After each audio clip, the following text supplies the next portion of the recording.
Thanks for logging on with us here at 41NBC.com. I'm Melissa Lee. The man accused of setting his girlfriend on fire and killing her will now face life in prison. Jamekia Pope pleaded guilty last week to malice murder, felony murder, and arson. He's sentenced to life in prison without parole and 20 years for the arson charge.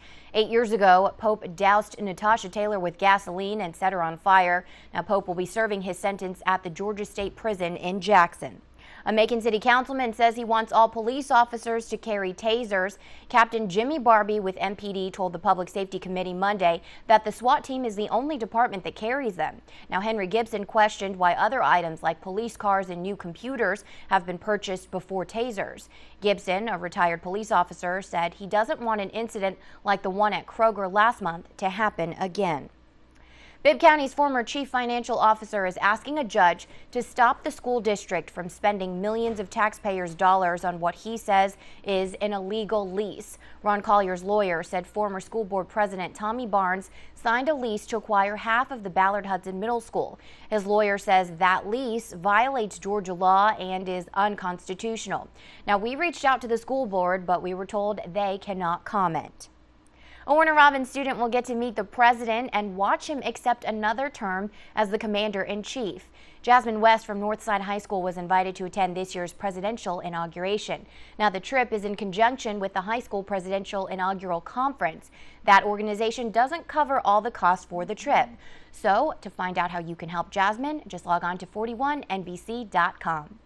The Macon Transit Authority may get to lease Terminal Station for 15 years, but for now, they won't get to buy the building after that term. Macon's Public Properties Committee removed a clause in that agreement that would allow the Transit Authority to purchase the building at the end of the term. At Tuesday's full council meeting, Councilman Tom Ellington motioned to remove the amendment and reinsert the purchase clause, but that motion failed. One Middle Georgia man is being considered for a position on the State Charter Schools Commission. Pastor Tony Loudon from Stone Academy is in the running to be a part of the commission of 7. Now, if selected, Loudon will help implement the forming of charter schools for the state. Now, his name was submitted by Governor Nathan Deal. The Georgia Board of Education will be selecting their commissioners Thursday or Friday of this week. And a Byron woman is making quilts for the victims of the shooting at Sandy Hook Elementary. Julie Love is making 27 green and white quilts because of one of the victims, 6-year-old Emily Parker, who's from Julie's hometown, Ogden, Utah. Now, Julie is the founder of a group called Comforting Quilters.